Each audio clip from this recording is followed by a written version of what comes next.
Bienvenidos una vez más a un nuevo episodio de American Spaces on Air, una iniciativa traída a ustedes por el Instituto Chileno Norteamericano y el American Academy of Science and Technology de la Universidad de Talca, en conjunto con la red de American Spaces en Chile y la Embajada de los Estados Unidos en Chile.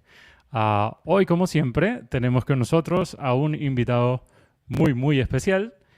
Y es por eso que quiero dar la bienvenida al doctor Humberto Campins. Él es un experto internacional en asteroides, especialmente en aquellos que pueden amenazar a la Tierra con un impacto. Es profesor Pegasus de Física y Astronomía y jefe del Grupo de Ciencias Planetarias de la Universidad de Florida Central en Orlando. Fue becario de Ciencia de Jefferson 2021-2022 y se desempeñó como asesor científico de la Oficina de Asuntos Educativos y Culturales del Departamento de Estado en Estados Unidos.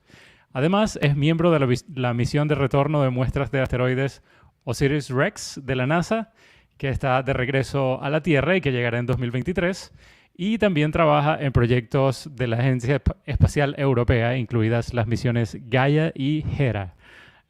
Un gusto tenerte con nosotros, Humberto. ¿Cómo estás? Bienvenido a American Spaces on Air. Gracias, un placer. Buenísimo. Humberto, quisiera entonces comenzar con nuestra primera pregunta. Sabemos que estás radicado en Estados Unidos desde hace ya unos 50 años, pero cuéntanos cómo comenzó tu vínculo desde Venezuela con los Estados Unidos. ¿Fue algo que siempre soñaste? ¿Ya hablabas inglés cuando te fuiste? ¿Cómo fue esa experiencia? Bueno, yo siempre había querido estudiar astronomía. Yo, desde que tengo uso de razón, quería estudiar astronomía. Y en Venezuela no podía estudiar astronomía, sino que tenía que estudiar otra carrera y luego hacer un posgrado en astronomía. Y logré una beca para venirme a Estados Unidos.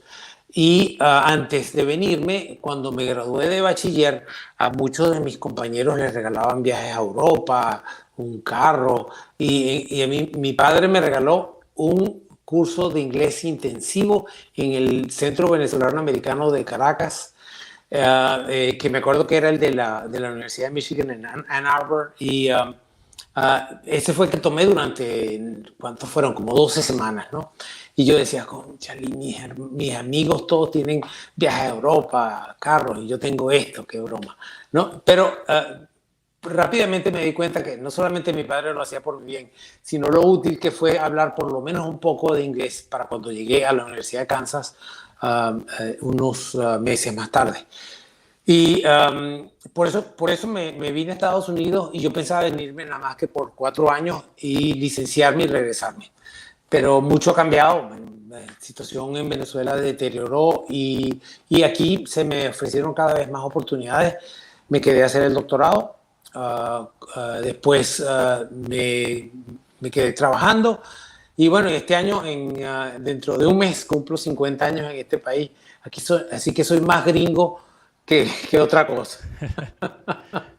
Súper, y muy importante lo que comentas de haber aprendido inglés en un centro binacional, porque precisamente centros binacionales hay en toda Latinoamérica y son espacios fabulosos para aprender no solamente el inglés, sino vincularse también con la cultura de los Estados Unidos. Sí, sí, para mí fue esencial. Y el curso de muy alta calidad y bueno, y el hecho de haberlo hecho intensivo, esas 12 semanas para mí fueron críticas. Súper, buenísimo. Muy bien. Y sabemos que has formado parte, como mencioné al principio, del equipo de Jefferson Science Fellow, convirtiéndote en el asesor del Departamento de Estado de los Estados Unidos y también de la Agencia de los Estados Unidos para el Desarrollo Internacional en materia espacial. Eh, ¿Qué avances nos puedes compartir en torno al desarrollo espacial como humanidad? Una de las áreas que yo enfaticé cuando estaba en el Departamento de Estado era la cooperación internacional para la defensa planetaria contra impactos de asteroides.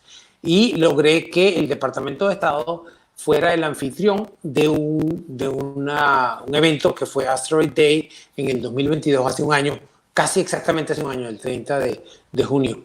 El 30 de junio todos los años se designó por las Naciones Unidas como Asteroid Day y los Estados Unidos fueron un partícipe importante de que las Naciones Unidas nombrara ese día como Asteroid Day. Y entonces logré que se hiciera ese evento en el Departamento de Estado, que fue muy útil. La gente de la NASA estaba muy contenta y mis colegas allí en la zona de Washington, que siempre hacían un día del asteroide en el Air and Space Museum, el Museo del Aire y del Espacio en Washington, que es uno de los del Smithsonian, ese año estaba siendo renovado. Y ellos andaban buscando dónde tener este evento. La combinación de la coincidencia de que yo estaba en el Departamento de Estado, de que yo había trabajado con colegas de esa zona para el Día de Asteroides, lo habíamos hecho aquí, cerca de Orlando, en el Kennedy Space Center. Todo eso se combinó para que nosotros pudiéramos hacer eso. Y la gente de la NASA estaba muy contenta porque si llega a haber un asteroide que va a acechar la Tierra con un impacto, la NASA va a tener que trabajar con el Departamento de Estado y lo hacen todos los años. Pero como tú bien sabes, los Foreign Service Officers, los oficiales que trabajan en el servicio exterior, los rotan cada 2 o 3 años. Entonces, para la gente de la NASA es difícil mantener ese vínculo, y el hecho de que fue el Departamento de Estado, que fue el anfitrión de este evento, fue una gran cosa. Y entonces eso me dio mucho gusto. Di varias charlas, una cantidad de charlas en espacios americanos. La mayoría fueron virtuales, remotos como el de hoy, pero en varios fui en persona, fui a Portugal, a Eslovaquia y en Nepal. Y hablé en persona sobre la colaboración internacional para la defensa planetaria, específicamente del impacto de la nave DART con el asteroide hace un año, casi un año, y la colaboración entre los Estados Unidos e Italia con la nave Lichia Cube, que se despegó de la nave DART como 2 semanas antes del impacto y tomó imágenes del impacto. Y además, ahora la Agencia Espacial Europea está haciendo una nave llamada HERA, H-E-R-A, que va a estudiar las consecuencias de este impacto de DART con el asteroide. Entonces, de nuevo, mucha colaboración internacional para defender a la Tierra de posibles impactos. Otro caso de colaboración internacional es Hayabusa 2 y Osiris-Rex. Hayabusa 2 es la nave japonesa que fue al asteroide Ryugu, tomó muestras de 2 sitios distintos de la superficie y los trajo a la Tierra, y ya están en la Tierra en los laboratorios. Y es más, hay un acuerdo entre la NASA y la Agencia Espacial Japonesa para intercambiar 10% de cada una de las muestras. Los japoneses confían tanto en nosotros, los americanos, que ya ellos nos dieron el 10% de su muestra. Y cuando llegue la muestra en septiembre de este año de Osiris-Rex, les vamos a dar a ellos el 10% de nuestra muestra. Y así los dos equipos podemos estudiar 2 asteroides distintos, habiendo pagado por una sola nave cada uno, gracias a la colaboración internacional. Pero vuelvo a la defensa planetaria. Tanto Ryugu como Bennu son lo que se llama asteroides potencialmente peligrosos. Quiere decir que no están amenazando la Tierra con un impacto, pero en un futuro su órbita puede evolucionar y amenazar a la Tierra. Y en el caso de Bennu, al que fue Osiris-Rex, dentro de unos 140 años, más o menos 160 años, podría amenazar a la Tierra. Y si tenemos que desviarlo, hay que saber lo más posible sobre él para poder hacerlo de forma más eficiente y evitar un impacto. Entonces, esa colaboración internacional para defensa de nuestro planeta contra impactos de asteroides fue el énfasis de mi estadía en el Departamento de Estado, y es el área de mayor foco en mi trabajo, en mi investigación. Perfecto. Cuando dices que un asteroide amenaza a la Tierra, ¿te refieres a que podría impactar la Tierra o que con solo pasar cerca ya estaría causando alguna especie impactar? No, pasando cerca no causa mucho problema en la Tierra. Te voy a hablar de uno que en el 2029 va a pasar entre los satélites de comunicación geoestacionarios y la superficie de la Tierra. O sea, el asteroide pasa entre los satélites y la superficie de la Tierra, y sabemos su trayectoria con tal exactitud que no hay ningún problema, no hay ninguna amenaza. Ese asteroide se llama Apophis y pasará el viernes 13 de septiembre del 2029. Y lo sabemos con gran exactitud y nos estamos preparando para eso. Ya te puedo hablar de eso después.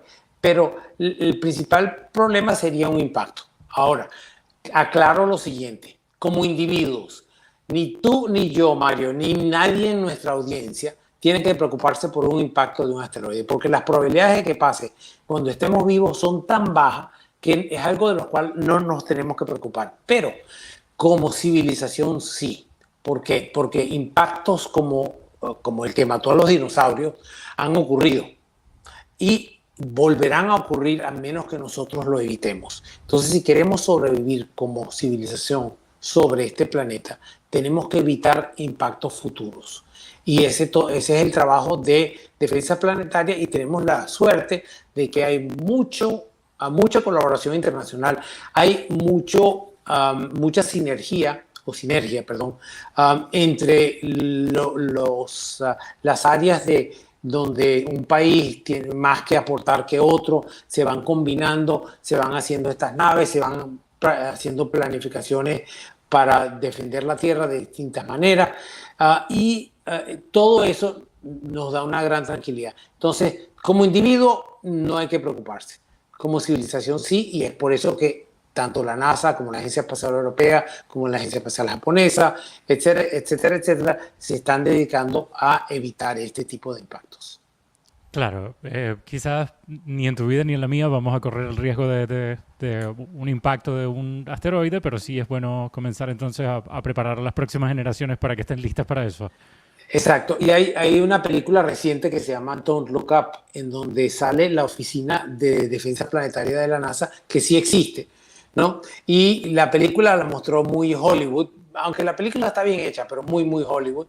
Y en realidad la gente de esa oficina, a quienes conozco muy bien, es más, estudié en la universidad con uno de ellos, con el director Lindley Johnson. Ellos estamos en buenas manos, eso me tranquiliza mucho, porque ellos no se llevarían a un profesor de Michigan State y a su estudiante de posgrado, aunque fuera tan bonita como Jennifer Lawrence, no los llevarían a la Casa Blanca directamente. Ellos filtrarían toda esa información y se la darían al presidente de los Estados Unidos de manera que puedan tomarse decisiones. Pero hay una cantidad de decisiones que ni siquiera llegan al nivel del presidente porque son automáticas. Si viene un asteroide o un cometa que va a chocar con la Tierra, hay una cantidad de decisiones que ya están estudiadas y se ponen en marcha aún antes de que lleguen a decisiones del presidente. Pero bueno, sí, es algo que los dinosaurios no se preocuparon por eso. Nosotros sí. Así que yo creo que vamos a sobrevivir más allá de lo que sobrevivieron los dinosaurios. Muy bien, perfecto. Muy bien, a nuestra audiencia le queremos comentar que el próximo 20 de julio se celebra también el Space Exploration Day, o el Día de la Exploración Espacial. Y por eso, Humberto, queremos que nos cuentes sobre tu participación en el proyecto OSIRIS-REx, sí, donde algunos años atrás, desde hace algunos años están recolectando muestras del asteroide Bennu. Sí. Para mí ese proyecto empezó en 1910 y me llamó el jefe de esa propuesta, que en ese momento era un proyecto que se le iba a entregar a la NASA para ver si podíamos competir contra los otros proyectos, que eran un total de 13 o 14, y si nos lo financiaban a nosotros, lo cual era, bueno, todos esos 13 o 14 proyectos están muy bien preparados. Es una competencia intensa. Me llamaron de la Universidad de Arizona, me pidieron que si yo quería ser parte de esta propuesta. Con mucho gusto participé. En el 2011 ganamos. En el 2010, del 11 al 16, construimos la nave, la lanzamos desde el Kennedy Space Center. Yo estoy basado en Orlando, me queda como una hora de aquí. Y lo lanzamos en el 16. En el 18 llegó al asteroide y tomó las primeras imágenes y empezó a estudiarlo. Pasó 2 años orbitando el asteroide y tomando una cantidad de imágenes a distintas distancias. En el 2020 baja hasta la superficie y en octubre del 2020 toma una muestra y hace una última reconocimiento de lo que pasó después de haber tomado la muestra para poder comparar el sitio donde se tomó la muestra antes y después. Eso nos da una cantidad de información muy importante y viene hacia la Tierra y entrega una cápsula en la superficie de la Tierra que cae con paracaídas, pero está diseñada que aunque fallen los paracaídas, sobreviva la cápsula.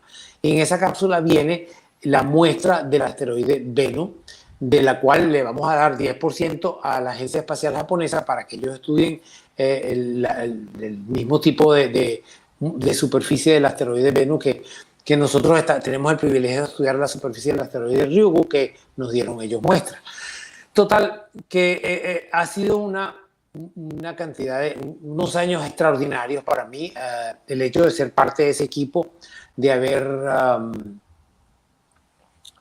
haber preparado la nave para el viaje, de haber tomado todas las imágenes y de las sorpresas. Por ejemplo, cuando nosotros diseñamos la nave, teníamos muchas razones para sospechar que iba a haber zonas en la superficie del asteroide que iban a ser planitas como una playa, sin mucha roca, ¿no?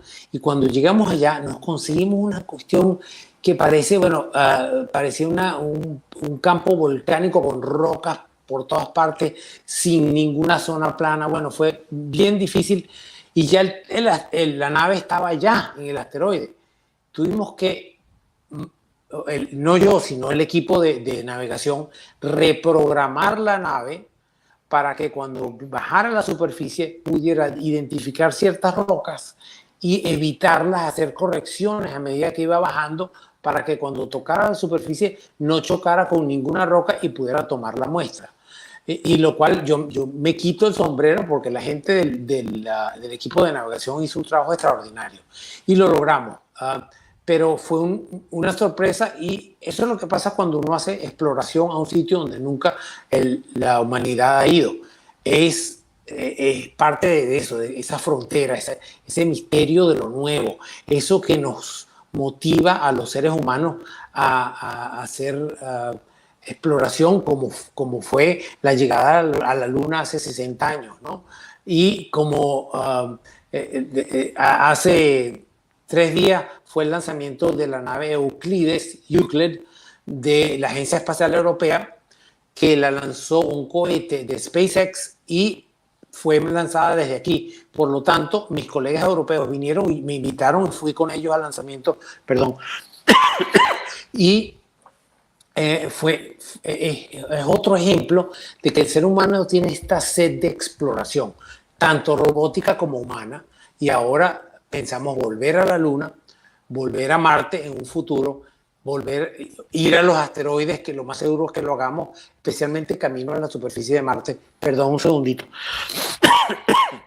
Y esa ansia de exploración es una de las cosas que tiene el ser humano y que nutre mucho nuestro espíritu. Entonces, ese día, el 20 de julio, que es el aniversario de la llegada del ser humano a la Luna, es muy importante. Y justamente esta semana voy a estar en una reunión de la NASA que se llama el Exploration Science Forum, que ocurre siempre esa semana del 20 de julio, y hablamos de ciencia que es relevante a la exploración. Entonces, por ejemplo, ¿qué sabemos de la superficie de la Luna para que cuando vuelvan los astronautas no se vayan a llevar una sorpresa? ¿Qué sabemos de la superficie de los asteroides para cuando vayan los astronautas? Lo más seguro es que los asteroides que están en órbita de la Luna, en órbita de Marte, que son Phobos y Deimos, son las lunas de Marte, pero son asteroides capturados. Entonces, si estudiamos la superficie de los asteroides para predecir las condiciones que vamos a encontrar en Phobos y Deimos, es otra cosa que es de interés para la NASA por la exploración de las lunas de Marte, de la superficie de Marte, etc. Perfecto. Y tomando en cuenta que este proyecto ya, digamos, la misión Osiris-Rex tiene ya... A punto de terminar.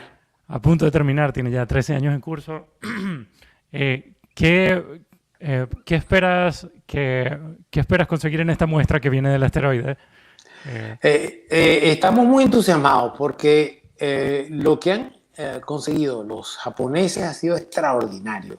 Ellos trajeron unas muestras que nos han sorprendido porque es el material más primitivo del sistema solar, o sea, el material más viejo, el que ha cambiado menos desde que se formó el sistema solar, es lo que trajeron los japoneses del asteroide Ryugu, ¿no? De Venus esperamos algo un poco distinto porque los dos asteroides son los dos muy primitivos. Yo uso la palabra primitivo aquí en el sentido de que han cambiado muy poco desde que se formaron, no han sido calentados. Entonces mantienen una gran abundancia de elementos que son muy volátiles y que si hubieran sido calentados se hubieran evaporado, se hubieran perdido. Entonces esto nos habla mucho del origen del sistema solar. Y específicamente, tanto para Venus y para Ryugu, estamos buscando materia orgánica, moléculas orgánicas que nos den una idea de cómo se formó la vida en la Tierra. Porque cuando se forma la Tierra, pasa por una época en donde la superficie no es de agua líquida, sino de piedras derretidas y de un mar de lava. Y si existió materia orgánica antes de eso, fue quemada completamente. Esa época muy caliente, en donde la superficie de la Tierra es totalmente cubierta por lava, poco a poco se va enfriando esa lava y se forma una corteza sólida sobre la Tierra. Y esa corteza está inerte. Si tenía materia orgánica, se quemó y ya no la tiene. Y sabemos que fueron impactos de asteroides y de cometas que trajeron a la Tierra esa materia orgánica. Entonces, estudiando a Venus y a Ryugu, vamos a poder entender cuáles fueron las materias orgánicas que ellos trajeron a la Tierra hace 4.500 millones de años. Y estudiando la Tierra no sabemos qué materia orgánica existía antes de la vida, porque la vida misma, una vez que se forma, transforma la superficie de la Tierra y cualquier materia orgánica que existía antes de la vida ha sido transformada al nivel que ya no sabemos que existía antes. Entonces, estudiar las moléculas orgánicas en Venus y en Ryugu nos van a dar una idea de cómo fue el paso de moléculas orgánicas complejas a la primera célula viviente, que no lo sabemos. El origen de la vida no lo entendemos. Y estudiando estas moléculas vamos a dar un gran paso. Y eso nos daría una mejor idea de cómo se formó la vida en la Tierra, cómo se pudo haber formado en Marte, si es que se formó en Marte, en las lunas de Júpiter y en planetas alrededor de otras estrellas.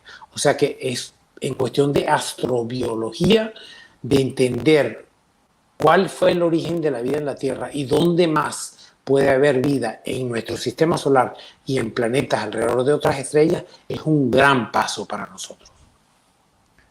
Sí, suena como algo increíblemente importante. Y sí, yo me imagino que tú...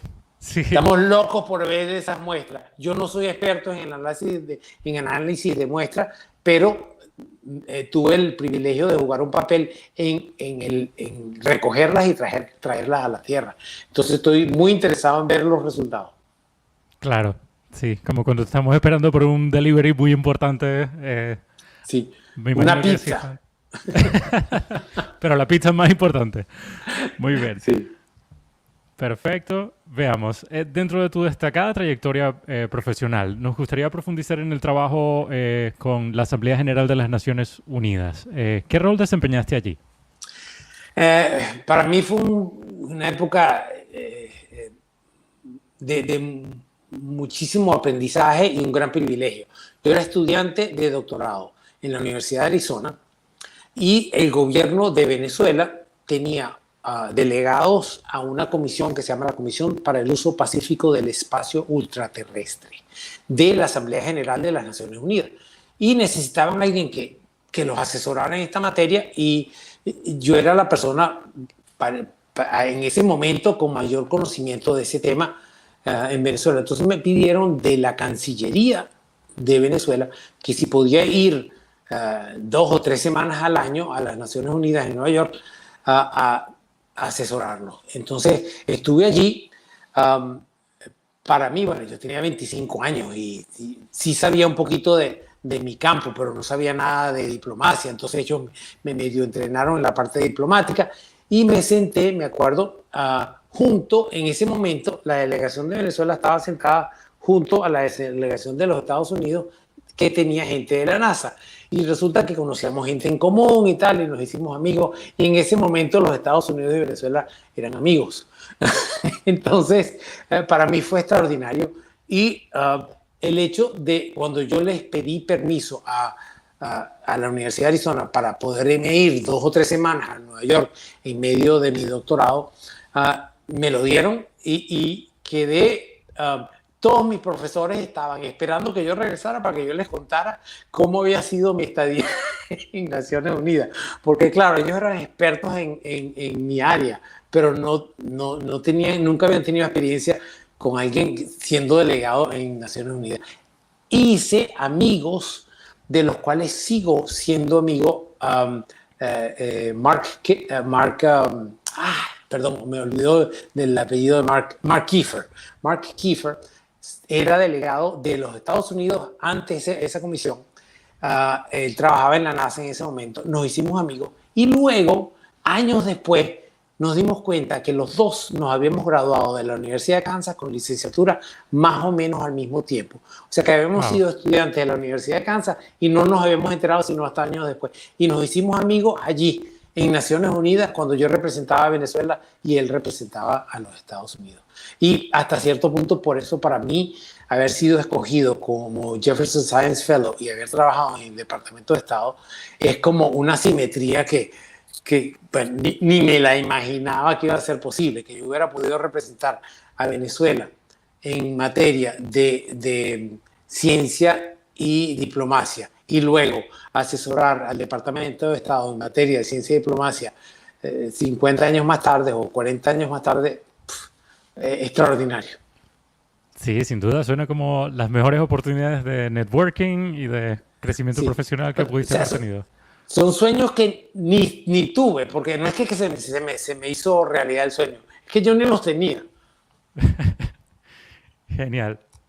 Muy bien. Además, has trabajado también en varios observatorios en Estados Unidos, en Francia, en Hawái, España y el Vaticano, pero también aquí en Chile. Entonces, cuéntanos un poco más sobre tu experiencia en Chile y los alcances de estos trabajos. He ido solamente una vez a Chile, estuve en el observatorio de Cerro Tololo, cerca de La Serena, y estuve 9 noches arriba en el cerro, en el telescopio, y luego estuve reduciendo datos y tal. Conocí La Serena, Coquimbo, estuve en Santiago 2 noches. Me encantó ver los Andes, me encantó ir al telescopio. Los cielos de Chile son los mejores del mundo. Y estudiamos una cantidad de cometas y publicamos una cantidad de artículos con el que era mi jefe en ese momento, Micah Hearn, que en paz descanse. Él fue profesor en la Universidad de Maryland y yo era su postdoctoral fellow. Y bueno, para mí fue una experiencia extraordinaria. Y ahora estamos cada vez más operando los telescopios remotamente y nos mandan los datos o los operamos por internet, así como lo estamos haciendo ahora esta entrevista.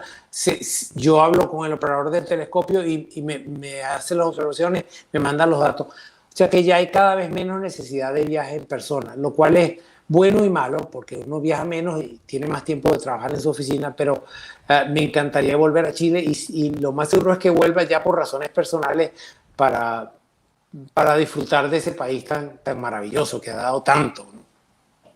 Bueno, si llegas a venir a Chile, tienes que tomar en cuenta que los American Spaces son tu casa, así que puedes visitar no solamente el de Santiago, sino también el de La Serena, porque tenemos uno allá también. Que hay uno en La Serena. Y para ir al sur, que nunca he ido al sur de Chile, que me han dicho que es una belleza, un verdor extraordinario. Sí, yo poco he podido visitar el sur, pero sí, es precioso. Y nuestra red de American Spaces abarca hasta Magallanes, así que... Qué bien. Sí. Entonces, como que lo anoto, ¿no? En mi bucket list, ¿no? Correcto. Perdón por el Spanglish, pero tengo 50 años en este país. No, ningún problema. Este es un... American Spaces on Air es un programa donde el Spanglish es 100% bienvenido. Muy bien. También sabemos que eres investigador principal en el proyecto del telescopio espacial Hubble, donde estudias cometas inactivos. ¿Qué información nos pueden dar estos cometas? Los cometas inactivos son muy interesantes porque tienen órbitas cometarias y en algún momento han tenido actividad, pero ahora no la tienen. Entonces, tiene la apariencia de un asteroide, pero sabemos que tiene un origen cometario. Y eso fue lo que me llevó. Yo antes estudiaba solamente cometas y esto me llevó a estudiar asteroides, que ha sido mi área de investigación los últimos 20 años. Pero estudiando cometas inactivos uno aprende mucho, incluyendo el hecho de que uno a lo mejor tiene un objeto que tiene una apariencia asteroidal, pero está lleno de hielo por dentro. Entonces, lo podríamos utilizar como recursos para extraer agua de asteroides o de cometas. Y el material más valioso fuera de la atmósfera de la Tierra es el agua. Y te explico por qué. O sea, la minería espacial va a ser un área de mucho auge en los próximos 10, 15 años. Porque en el momento en que tú puedas extraer agua de un asteroide o de un cometa que pase cerca de la Tierra y mandar esa agua o separarla en hidrógeno y oxígeno, que es el mejor combustible, y mandarla a los satélites, los miles de satélites que hay en órbita de la Tierra, entonces ellos, en vez de ser lanzados llenos de combustible, tú los lanzas con el combustible necesario para que sobrevivan hasta que tú allá en el espacio los vuelvas a llenar. Entonces, lanzar desde la Tierra a la órbita de la Tierra es muy caro, aún con la reducción de precios que ha hecho SpaceX, por ejemplo, que es algo extraordinario. Ellos le han rebajado el costo a los lanzamientos de una forma extraordinaria por todas sus innovaciones. Pero aún así sigue siendo caro. Menos del 1% de lo que está en el cohete, justamente antes de que se lance, llega a la órbita. Entonces, el 99% de ese material es para poner ese 1% en órbita. Si tú logras extraer extraer el agua de los asteroides o de estos cometas apagados y entregarla, separarla en oxígeno y hidrógeno y entregarla a los satélites artificiales que están en órbita de la Tierra, tienes un mercado cautivo, porque si tú le vendes eso más barato de lo que cuesta ponerlo en órbita, te lo van a comprar a ti. Entonces se produce una economía espacial que se autosostiene. Tú minas asteroides, le sacas el combustible, se los vendes a los satélites artificiales y ni siquiera tienes que traer ninguno de esos materiales a la Tierra. Todo se utiliza y se paga y va a haber millonarios o multimillonarios espaciales, ¿no?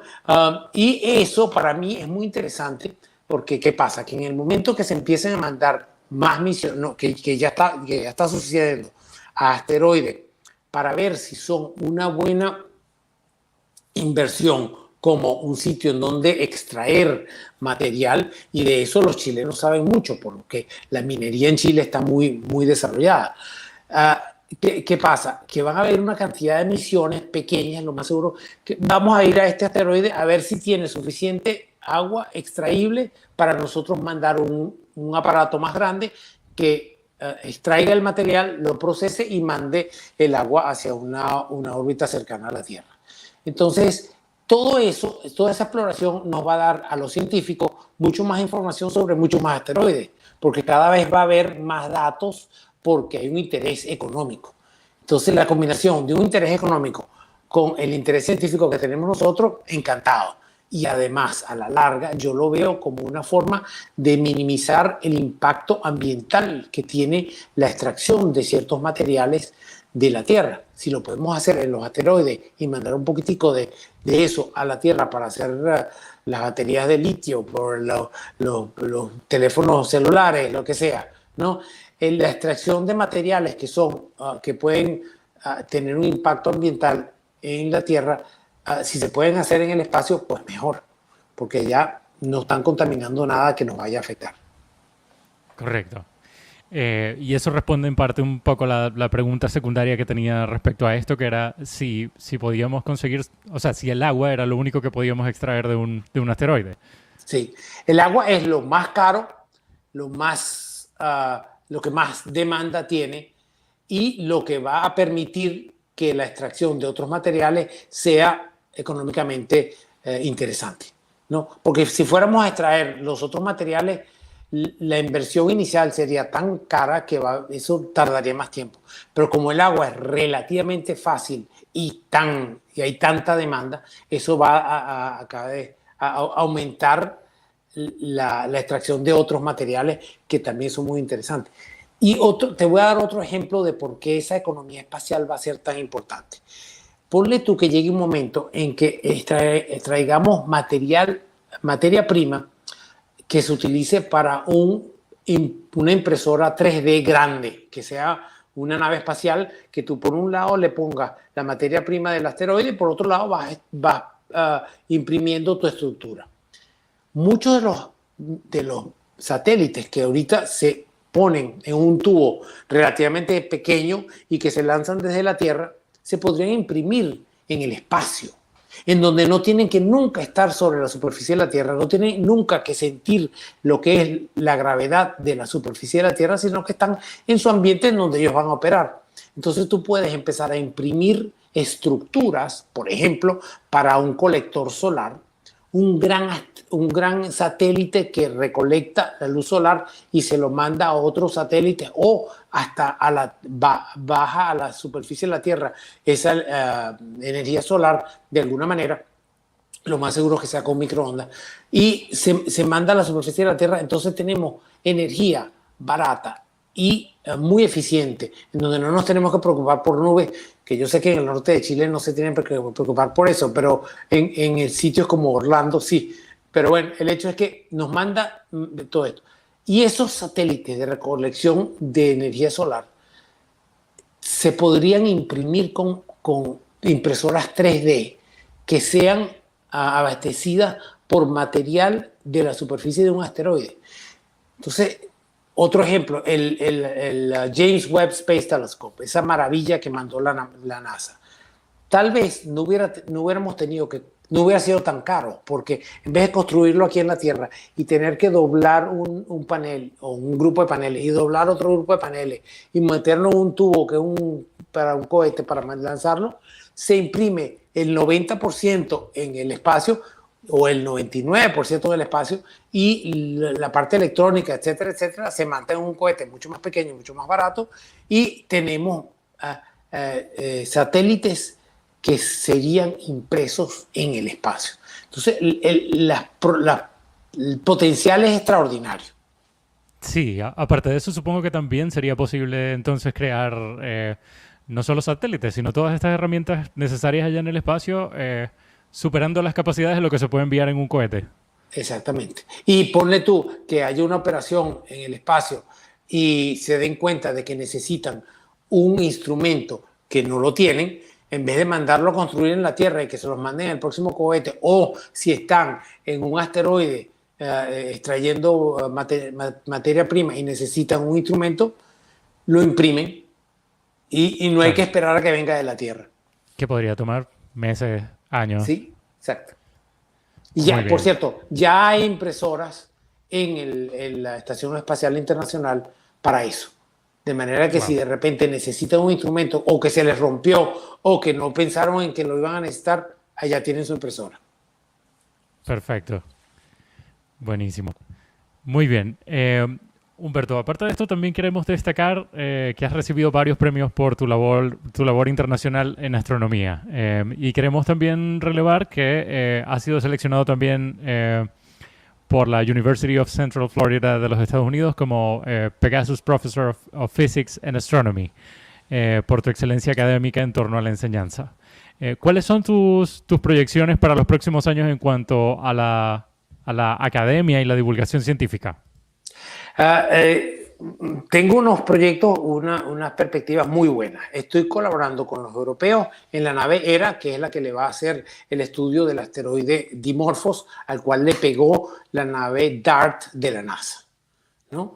Además, estoy trabajando con los europeos para analizar los datos que nos van a venir de la nave Euclid, que fue lanzada hace 3 días desde aquí, y todos esos datos no solamente van a dar una cantidad de resultados científicos, sino que para analizarlos vamos a estar entrenando estudiantes científicos jóvenes y tengo varios programas, especialmente uno en donde vamos a establecer un programa conjunto entre la Universidad de Central Florida y Portugal, específicamente la Universidad de Porto, en donde vamos a estar con una cantidad de intercambios para que los estudiantes nuestros vayan allí, los de ellos vengan aquí, hagamos proyectos de investigación en conjunto. Y ya yo desde hace más de 30 años estoy trabajando con los colegas de España, específicamente del Instituto de Astrofísica de Canarias, el Instituto de Astrofísica de Andalucía, en Granada. El de Canarias está en las Islas Canarias, específicamente las oficinas centrales son en Tenerife. De la gente de Alicante, la gente del Centro de Astrobiología en Madrid, y también trabajo con gente de París, de Niza, de Padova, en Italia. Total, tengo una cantidad de colaboración porque nuestro campo es muy internacional. Lo que hablaba antes, colaboración internacional nos da un alcance mucho más grande que trabajar individualmente. Y todos estos proyectos requieren de gente experta en distintos campos y eso es una gran bendición. Y me permite que mis estudiantes vayan, pasen temporadas o se interactúen con gente de Hawái, del Vaticano, de Canarias, de Niza, etc. Claro, sí, una de las grandes ventajas de la internacionalización es que podemos compartir con gente que tiene quizás nuestros mismos intereses, pero que está llegando a ellos de forma diferente. Y Exacto. compartir ese conocimiento, sí. Sí, y una perspectiva distinta que siempre es muy útil. Ir a conversar con gente que está o más avanzada que tú y te van a enseñar, o menos avanzada que tú y tú les tienes que explicar, eso siempre nutre muchísimo. Y yo tuve el privilegio de dar clases durante un mes en el Observatorio Vaticano, en Castel Gandolfo, y allí tenemos estudiantes de 25 países alrededor del mundo, y fue interesantísimo ver cómo los estudiantes de países más avanzados se nutrían y se beneficiaban de las preguntas de los estudiantes que venían, por ejemplo, de Sri Lanka o de el África, ¿no? Se estableció una especie de interacción dentro del grupo, en donde todavía mi estudiante de posgrado, que estuvo en esa escuela de verano, ahora es científica de la NASA en Houston. Ella me dice, lo que yo aprendí durante ese mes y la perspectiva que me daban los estudiantes de otros países y lo que yo valoré venir de donde vengo y tener la capacidad de contribuirles a ellos, eso fue inimitable.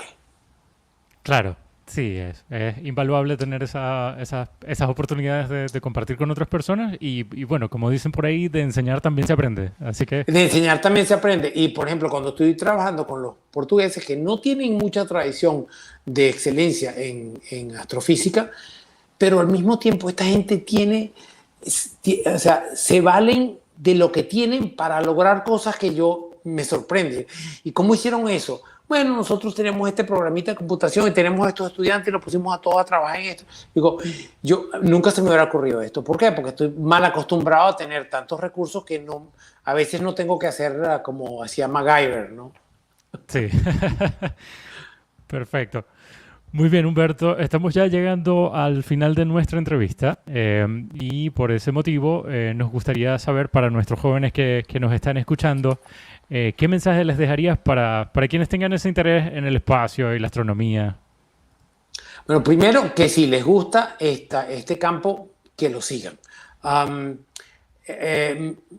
Una de las frases de un filósofo norteamericano llamado Joseph Campbell para mí ha sido muy importante y lo veo más bien desde mi punto de vista ahorita. No lo veía cuando yo estaba joven, cuando estaba a punto de venirme a los Estados Unidos, pero él dice, sigue tus sueños y se abrirán puertas donde solamente existían paredes, ¿no?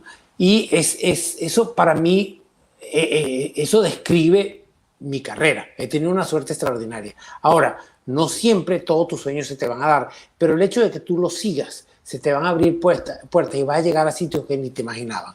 Y otra cosa que les diría es que cualquiera sea su tarea ahora, su tarea o su trabajo, hacer lo mejor posible. Porque el futuro ya vendrá, pero si uno está nada más que pensando en el futuro, entonces se pierde de hacer lo mejor que uno puede en el momento. Y eso es una de las cosas que te abre puertas, cuando tú te destacas en lo que estás haciendo ahora. Muy bien. Y por supuesto, esta pregunta es muy importante. ¿Qué tan importante es el inglés dentro de todo esto? Esencial. Muy bien. Si yo no hubiera hablado inglés cuando llegué a Estados Unidos, primero me hubiera tardado un semestre más en prepararme, o quién sabe si más. Y cuando yo hablo con todos mis colegas del resto del mundo, es en inglés. Y entonces, por supuesto, hay teleconferencias en donde tenemos participantes desde Japón hasta Asia. Bueno, Japón es en Asia, pero por toda Norteamérica, Europa y de nuevo en el caso de Nepal, donde estuve. Y tenemos a veces una teleconferencia que recorre prácticamente 23 o 24 de los usos horarios que hay en la Tierra. Y por lo tanto, y el idioma en común es el inglés. Muy bien. Humberto, muchísimas gracias por haber participado en este podcast hoy. Estamos muy felices de haber contado con tu participación y, por supuesto, todos estos temas son interesantísimos para nosotros. El placer es mío y me da mucho gusto poder volver a hablar con Chile después de lo bien que me trataron a mí cuando fui a los telescopios de Cerro Tololo. Muchas gracias. Esperamos tenerte pronto por acá o por lo menos poder conversar en línea una vez que ya más de estas misiones en las que estás trabajando estén llegando a su fin. Después de que lleguen las muestras de Osiris-Rex en septiembre. Genial. Súper. Buenísimo, Humberto. Muchísimas gracias. Esperemos que tengas un buen resto de tu día y nos vemos en un próximo American Spaces on Air.